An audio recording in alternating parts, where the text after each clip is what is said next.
Hello everybody, and today I'm going to be talking to you about the Temple of Venus in Roma, or the Templum Veneris et Romae in Latin.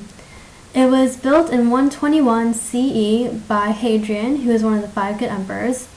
And here is just a map of where it would be located. It's in the Roman Forum, the famous one, with the Arch of Titus and the Arches of Timius Severus. It's in the bottom right-hand corner next to the Colosseum, and you can actually see it from the side of the Colosseum. Here's a map of the extent of the Roman Empire around the time of Hadrian, but it was really expanded by Trajan before him, so he inherited this huge empire that Trajan had helped build. And here is just a bust of the Emperor Hadrian, and he was one of the 5 good emperors, and remember those were Nerva, Trajan, Hadrian, Antoninus Pius, and Marcus Aurelius.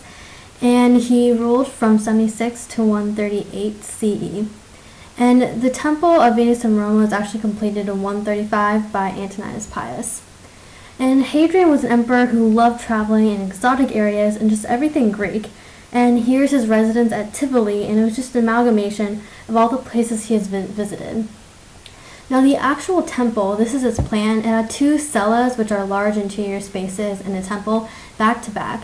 So in the middle, you see those 2 darkened areas. There's actually 2 separate rooms, and one was facing the Colosseum and the other was facing the Forum. This is what it looks like today from a view of the Colosseum. And here you can just see one of the apses, which are the ones, or the projections in the back sticking out here. And the original temple, with the 2 cellas, one cella held the statue of Venus Felix, which means Venus, the bringer of good fortune, and the other held Roma Aeterna, which means eternal Rome. And this is pretty clever because Venus' son Aeneas supposedly founded the Roman race after he came from Troy. So you have Amor, which is love, and Rome, and Amor spelled backwards is Roma, which is pretty cool. And here's just a picture of what the temple would have looked like in antiquity. And both the cult statues of Venus and Roma sat on a throne.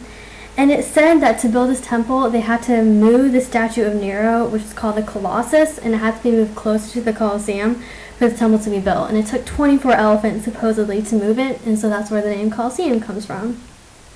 Here's just another picture of what it looks like today. And again, the Venus statue faced the Colosseum, and the Roman statue faced the Forum. And the columns, or there's a row of columns up front, if you think back to that other picture. Oh, and here you can see what it looked like.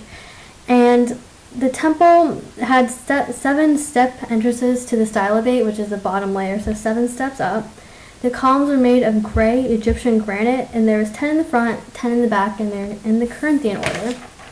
Now, the temple was partially destroyed by fire, but it was rebuilt by the Emperor Maxentius in 307 CE, and he just ruled from 306 to 312, but he was eventually defeated by Constantine.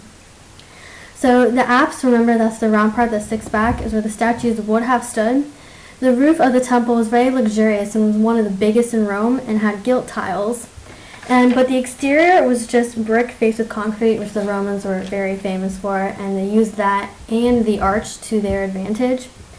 And as of 2010, there was a restoration on the Temple of Venus in Rome, and it took 26 years to complete and nearly 264,034 euro, and it's now complete.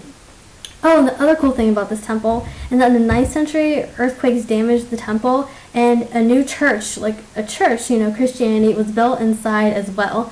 So you have an ancient pagan temple and the monastery of Santa Francesca. So thank you for watching, and please check out my blog at undeterredbydistance.blogspot.com. It's really cool, so thanks for watching.